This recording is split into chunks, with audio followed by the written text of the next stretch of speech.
मित्रांनो, जय शिवराय. आपण आहे छत्रपती संभाजीनगर जिल्ह्यामधील गिरनार तांडा या ठिकाणी आणि माझ्या मागे बैल बघत असाल तुम्ही. 3 नंदी या गोठ्यात आहे. गोठा बघा, नंदीपेक्षा गोठा बघा कशी व्यवस्था आहे. बंदिस्त गोठा आहे. फॅन वगैरे, खाली मॅटिंग, रबरची मॅटिंग, चारा, त्यांना सगळी व्यवस्था एकदम मालकाने इथं परफेक्ट केलेली. आणि हा गोठा आहे इथले उपसरपंच, या गिरनार तांड्याचे उपसरपंच जे अर्जुनचे मालक आहे. आणि अर्जुनसह त्यांच्याकडे अजून 3 ते 4 बैल जवळपास आहे. या माझ्या मागे या सरपंच आहेत. काय एक सुंदर नियोजन नेमकं गोठ्याचं. नियोजन आता काय, आम्हाला छंद आहे बैलगाडा शर्यतीचा.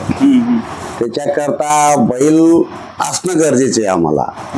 इतरिक्त आम्ही रिकामी कामात वेळ घालण्यापेक्षा बैलाजवळ येऊन बसणं, व्यवस्थित चारा पाणी, आम्हाला समाधान वाटतं.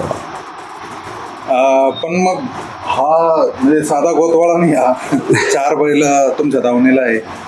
किती बैल पळतात पटा? बैल हा लक्की पळतोय, तो सुंदर आहे आणि तो सम्राट आहे. आता तो सम्राट फलटणून आणला, त्याला आता कमीत कमी 20 दिवस झाले.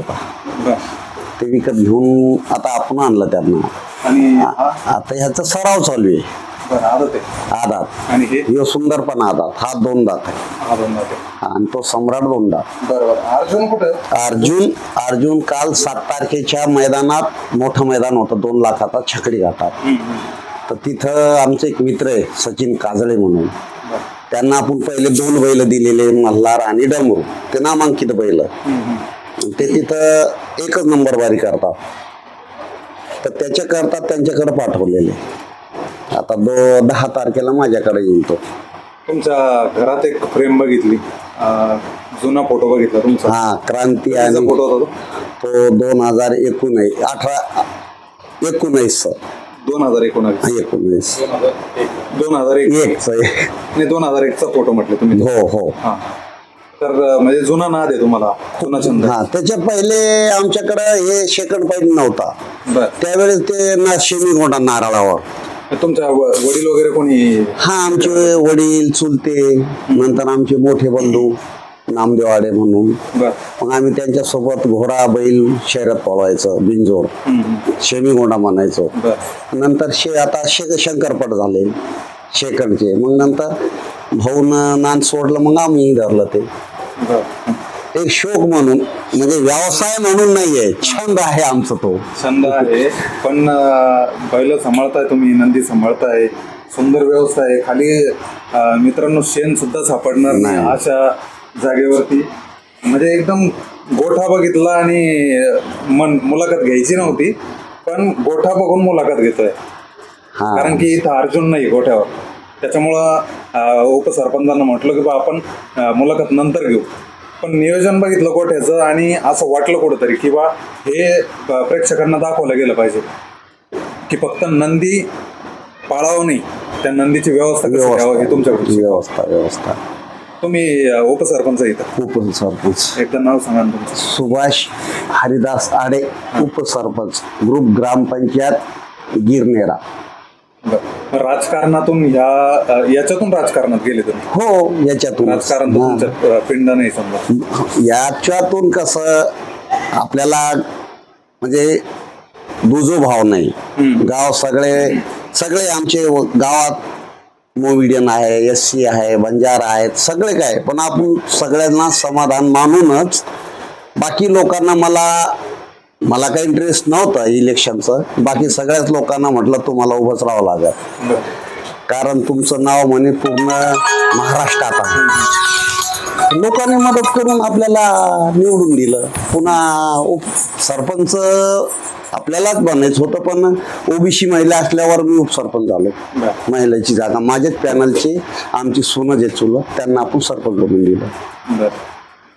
मग एखादं पट असं सांगा ना की तुमच्या म्हणजे स्मरणात राहिलेलं, आठवणीत राहिलेलं पट सांगा. शंकरपट असेल किंवा तुम्ही बाहेर जिल्ह्यात गेले का खेळायला? हो. कोणत्या मैदानात गेले? आता आम्ही यवतमाळ तालुका, यवतमाळ, आणि तिथं बाबुळगाव म्हणून आहे, तिथं माझ्या जोडीनं पहिला क्रमांक पटकावला. कोणते नंदी होते? अर्जुन आणि मल्हार. अर्जुन आणि हा, तिथं 1,11,000 बक्षीस होता. तर तिथं मी बाहुळगावला प्रथम क्रमांक केला. तिथून वर्ध्याला पहिला क्रमांक केला. अर्जुन काय तुमचा घरचा होता का? नाही, विकत घेतलेला. हो. कधीची खरेदी तरी? त्याला आता समजा 2023ला घेतलेले. बरं, म्हणजे जवळपास 2 वर्ष झाली. हा, 9.5 लाखात खरेदी केली ती. कुठून ते आंबडहून. अर्जुन जाधव म्हणून आहे, त्यांच्याकडून खरेदी. बैलाच्या मालकाचं बी नाव अर्जुन. हो, आणि माझा मित्र सचिन काजळे, आम्ही दोघात घेतलो होतो तो बैल. मग अर्जुनचं नेमकं काय करिअर काय त्याचं? अर्जुनचं बैल असं आहे, आता तो बैल नाहीये सध्याला तुम्हाला दाखवायला. तो जर बैल समजा कुठं शंकरपटात बाहेर गेलो आणि मी जर दिसलो नाही, तो नुसतं हामटाच देत असतो. लढा लागला. हा, आणि उदाहरण आता माझ्याकडे व्हिडिओ आहेत, मला पाहिलं बैस म्हणतो तो बसतो आणि त्याला खाजा जाऊन तो बिंदा झोपतो, 4 पाय लांब करून. व्हिडिओ वगैरे आहे माझ्याकडे. म्हणजे आणि बिलकुल त्याला असं मला कोणी झटलं समजा, आता बाहेर मैदान आहे माझं, बैल बांधायला सावलेलं दिवसा, कोणी झटलं तर असं दाबाच तोडायला करतो तो, मला हात लावून देत नाही कोणाला. असं त्याचं गुण आहे. पा यांचं कसं आहे मग दिवसभराचं खान काय, आता एक कडबा चारा आहे, वाळेल काही ते बिन्नी घास आहे, आणि त्यांना गहू, त्याच्यात थोडेसे बदाम. दूध वगैरे? दूध गाई आणि एक गिर गाय, तिकडे गोठा वेगळा आहे. सगळ्यांना दूध चालू आहे? हा, सगळ्यांना दूध चालू आहे. आता ह्यांना, या दोघांना आहे ना 2-2 लिटर आहे, आणि त्या बारक्याला 1.5 आणि तो अर्जुनला 5-5 लिटर. 10 तारखेला. जर तिकडं माझं नियोजन चालू आहे गटाचं, तिकडं नियोजन झालं तर वेळ लागत. अर्जुनचं पुढचं मैदान कोणतं? आता आमच्या भागात शंकरपट तोळक राहिले, चालू आहे चर्चा. आता तिकडं नागपूर साईडनं तिकडे घेऊन जायचं. तिकडे कसं असतं नियोजन? विदर्भात काय असं आहे का, आपल्याकडं काय 290 300 पर्यंत असं पट असतो अंतर पळवायचा. तिकडं 500 550 असं असतात, पाठी वाढून. आता मी प्रथम क्रमांक केला तर 550 फुटावर 8 सेकंद 46 पॉईंटला पहिलाच लागला. 3 दिवसाचा पट होता, पण आपलं सेकंड पॉईंट कोणी कट केले नाही. अर्जुनचं वैशिष्ट्य काय नेमकं, कोणत्या खांदी पळतो तो? दोन्ही खांदी. पब्लिक फुल पब्लिक. अच्छा, कोणत्या जातीचा तो? म्हैसूर. आणि त्याला बालखच्ची म्हणतात. बालखच्ची म्हणजे तो आईच्या पोटातून बाहेर आला, आईचं चीक काढायचं आणि ते त्याचे ते अंडा असतात ना, ते पिसून टाकतात, ते पाणी करून टाकतात. तो बालखच्ची म्हणजे बरेच दिवस टिकणारा बैल. मग हे अजून कोणाकडे आहे की नाही? मला तर असं वाटतं आपल्या मराठवाड्यातून नाम तो तेवढा बैल दिसला मला. बाकी काय त्याचं एकदा पुन्हा वैशिष्ट्य सांगा नेमकं. काय म्हटलं तुम्ही? बालखच्ची. कारण की हे प्रकरण आता पहिल्यांदाच ऐकलं. नाही, बालखच्ची म्हणजे आपल्या भागात खूप कमी. तिकडचे बाहेर म्हणजे सलगर तिकडे जे आहे ना, बिजापूर, तिकडे स्पीडला फरक पडतो. मग ताकद असते ना. जसं आपण लागवड करतो, आता हे वासर जे लागवड करतात तर त्यांचं थोडं लूजपणा होतं, सगळं स्टॅमिना तसंच. बालखच्चीचं त्यांना तो छंद. इकडं आपल्याकडे तर जवळपास नाहीच, कारण की बरेच जण बैलाची पैदास घेतात. बरोबर. त्याच्यामुळं तसे बालखच्ची प्रकार आपल्या मराठवाड्यात तरी नाही दिसत. नाहीच ना, तेच म्हणतो मी. तुला कुठंतरी 2-4 असल मोजून. आता हे बैल जवळ बांधलेले. आता हे बालखच्ची नसल्यामुळं एकमेकाशी जवळ बांधला ना, हो चालूच असतं त्यांचं. पण ते बालखच्ची बैल कधीच बैलाकडं त्या गाईकडे बघत नाही, आकर्षक नाही. ही खरेदी कुठली? आता ही खरेदी तामिळनाडूची. कोणती? ही तामिळनाडू. काय नाव म्हटलं? याचं नाव लक्की. हे छोटासा होता, त्याच्यापेक्षा छोटा होता. त्यावेळेस ते बंडू पाटील म्हणून अकोलीचे, त्यांनी पळशीवर गाडी उतरली होती, तिथून घेतला होता आम्ही 33,000. छोटा होता. आणि ह्याला 6 महिने झाले फारोळ्याहून घेतला होता. त्या महाराज गोरे म्हणून आहे, 51,000ला पळून घेतलेला आहे. ह्यो म्हैसूर. बैल गरीब आहे. हा आता सध्याला आता गरीबच आहे तो. आणि ते दोन हा तो राजूरून घेतलेला आहे. आपले एक मोहन राठोड होता येई, त्यांनी तामिळनाडूच्या गाडीतून उतरवला होता. मग मी म्हटलं मला देऊन टाका तो. जुने पट शौकीन आहे तुम्ही, जुने गाडा मला घे. बरोबर. काय वाटतं आपल्याकडं शंकरपट जास्त प्रमाणात भरवलं जात होतं, आता कमी प्रमाण झालं, बऱ्यापैकी कमी प्रमाण झालं. विशेष काय आहे, काही लोकांची भावना गटाकडे झाली आहे. बारामती, पुणा, सांगली, सातारा, याच्याने फरक पडेल का? आता ज्यांचं शोक कसं आहे, आता ज्यांचे बैल पडतात त्यांना वाटतं इथं नंबर घेऊ, तिथं नंबर घेऊ.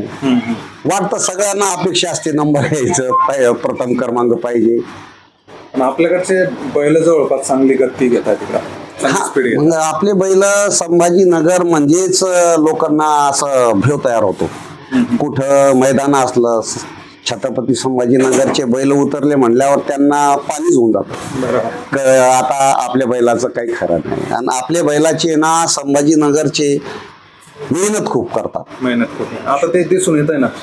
मला म्हणजे इच्छा तर नव्हती मुलाखत घ्यायची, पण गोठा बघितल्याच्या नंतर खरंच वेगळं आकर्षण आहे. कारण की इतकी व्यवस्था तुरळक ठिकाणी दिसते. आता कसे बैल म्हणजेच तुम्ही वेळ मला फोन केला म्हणून तुमच्याकडे, नाही तर माझी खुर्ची आणि मी बैलाजवळ CCTV कॅमेरा आहे. काही बैल कुठं काय अटकले काय, तर घरी बसल्या बसल्या आपण चौक पाहून घेतो, कोणी आला गेला. तर छंद म्हणजे खूप पहिल्यापासूनच आहे. ते काही असो बाकीचं, बैल पळव ना पळव, पण आपल्याला गोठ्यात बैल लागतात. दावणीला आहे का कोणता असं बैल की ज्यांनी तुमचं नाव केलं किंवा मैदान एखादं गाजवलं? डमरू. हा, आता काल त्यांनी पहिला नंबर घेतला. कधीची खरेदी होती नेमकी? ते डमरू जे आहे ना, त्याचं लय मोठी कहाणी आहे. काय सांगतो? त्याचं म्हणजे आपल्या इथं खुर्द वडगाव म्हणून ग्रामपंचायतीचं गाव आहे. त्या एका पोराने कुठून बाजारातून बारीक पिल्लू आणला. हा, त्यांनी थोडसे 2-4 महिन्यात मोठा केला ना. असं त्याला माहित होतं या मामाच काम करतो बा उपसरपंच. त्यांनी मला कॉल केलं, तो एक घोडा आणलं म्हणे पहा. नाही तर मी त्याला अंदाज दिसला मला तो कटिंग मध्ये जाणार होता. मी गेलो तर ते वासरू मला पाहून थोडा कावरा बावरा झाला. पण तो मी म्हटलं कसं काय, तर 20,000 म्हटलं 12,000ला देऊन टाक. तर 12,000ला आणलं मी. 4च महिन्याचा पिल्लू होता तो. आणि त्याला असा खुराक दूध वगैरे लावून प्रॅक्टिस करून मग तो बैल नामांकितच नंबर घ्यायला. कधी घेतला पण त्याला पहा 2024 मध्ये घेतला होता मी. नाही दिला 23ला घेतला होता. 1 वर्ष सांभाळला. हा, आता मित्राकडे आहे ना ते सचिन काजळे. नाही दिलं त्यांना. हो, 7.5 लाखात दिलं मी त्यांना. पण त्यांचं बी नाव आकाशाला पोहोचून दिलं ते डमरून. त्या बैलाने तुमचं नाव कुठेतरी मोठं केलं. हा, आणि दुसरं एक मल्हार. आणि ते जे आपले मित्र आहेत, सरपंचच आहे ते बी, चिखलसे मावळचे. लय स्वाभाविक माणूस. आपल्याशिवाय खरेदी नाही ना आपली सल्ला. कोणचं बैल कोणासोबत पळवायचं, काय करायचं, नियोजन आपलंच असतो. आणि आपणच बैल दिलेले त्याला. मित्रांनो, आपल्यासोबत होते उपसरपंच आडे साहेब, गिरनार तांड्याचे उपसरपंच आहे. राजकारण करता करता, समाजसेवा करता करता बैलगाडा क्षेत्राची आवड निर्माण झाली. जवळपास त्यांच्या घरात एक फोटो बघितला, फोटो फ्रेम 2001चा फोटो होता. आणि त्यानंतरचं करिअर म्हणजे त्यांच्या दावणीला काही बैल असे आले की त्या बैलांनी त्यांचं करिअर चेंज करून टाकलं. त्यांचं नाव कुठंतरी पब्लिकमध्ये मोठं केलं. आणि आता सध्या त्यांच्या गोठ्यावरती 4 नंदी आहेत. 4 नंदी हे आणि एक मैदानात गेलेला अर्जुन, जे अर्जुन सध्या त्यांचं नाव करतोय, असे नंदी त्यांच्या दावणीला आहे. धन्यवाद.